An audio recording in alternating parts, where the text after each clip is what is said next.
Shalom Bapak Ibu Saudara yang diberkati dan dikasihi Tuhan. Selamat berjumpa kembali dalam renungan firman Tuhan hari ini.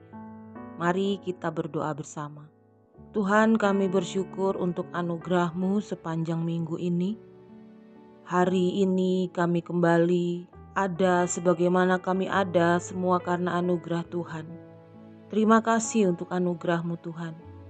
Dan terima kasih untuk renungan firman-Mu yang saat ini Tuhan sediakan bagi kami, untuk kami mendengar, untuk kami memahami, dan untuk kami praktikkan dalam kehidupan kami.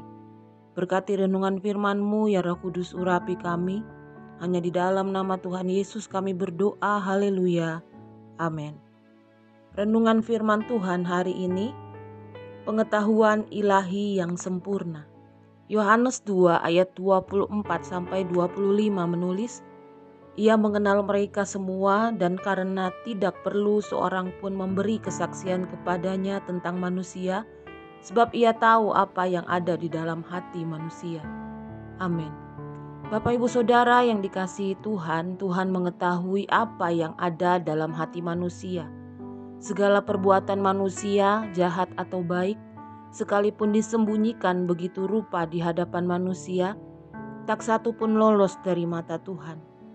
Menjadi Kristen saja tidaklah cukup, sebab yang menyelamatkan kita bukanlah gelar Kristen.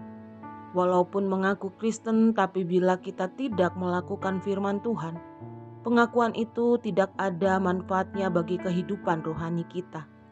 Ketika Yesus berada di bumi, Ia hidup dalam persekutuan yang sempurna dengan Allah Bapa, sehingga Ia memiliki pikiran Allah yang bekerja dalamnya setiap saat.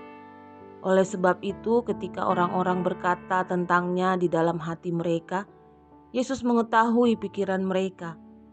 Dalam firman-Nya menulis, "Mengapa kamu memikirkan hal-hal yang jahat di dalam hatimu?" Matius 9 ayat 4. Bagi Yesus, pikiran-pikiran yang terkandung dalam benak hati manusia, siapapun dia, tampak jelas, tanpa batas apapun. Suatu ketika, Yesus diundang makan oleh Simon, seorang Farisi. Yesus mengetahui apa yang dipikirkan Simon sehubungan dengan perempuan berdosa yang meminyaki kakinya. Dengan mudah, Yesus menjawab pikiran Simon yang disimpan dalam hati itu dengan berkata, "Simon, ada yang hendak kukatakan kepadamu." Lukas 7 ayat 40. Tuhan memiliki pengetahuan ilahi tanpa batas dalam segala hal. Itulah yang Tuhan kehendaki dalam kehidupan orang percaya, yaitu memiliki pikiran Kristus. Dengan memiliki pikiran Kristus, kita menjadi peka terhadap kehendak Tuhan dan dalam hidup ini, dan sebagaimana disampaikan Paulus kepada jemaat di Filipi. Firman-Nya menulis, "Hendaklah kamu dalam hidupmu bersama menaruh pikiran dan perasaan yang terdapat juga dalam Kristus Yesus."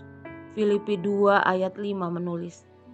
Bagaimana kita dapat memiliki pikiran Kristus? Ialah dengan keharusan membangun kekariban dengan Tuhan setiap waktu, seperti Yesus yang selalu bersekutu dengan Bapa. Semakin kita intim dengan Tuhan, semakin pikiran kita diperbaharui dari hari ke hari. Jadi Bapak Ibu Saudara yang dikasihi Tuhan, hendaklah setiap saat kita berjalan sesuai dengan firman Tuhan, karena segala perbuatan dan pikiran kita terbaca jelas olehnya. Tidak ada yang tersembunyi baginya. Mari kita semakin hari semakin melakukan firman Tuhan di dalam kehidupan kita. Amin. Mari kita berdoa. Tuhan, kami bersyukur saat ini firman-Mu mengingatkan kami kembali untuk kami hidup di dalam kebenaran firman-Mu hari lepas hari. Mampukan pikiran kami menjadi pikiran-pikiran yang positif, pikiran-pikiran yang membangun, pikiran-pikiran yang menguatkan, pikiran-pikiran yang sama seperti Kristus. Tolong kami Tuhan, mampukan kami ya Roh Kudus. Engkau sumber kekuatan dan kemampuan kami. Berkati para pendengar saat ini Tuhan. Dengan apa yang sedang terjadi Tuhan tahu. Yang sakit Tuhan berikan kesembuhan, yang berbeban berat Tuhan berikan kelegaan.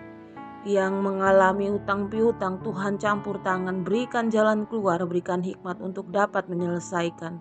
Tuhan berkati untuk yang bergumul dengan masa depan, dengan jodoh dan pekerjaan.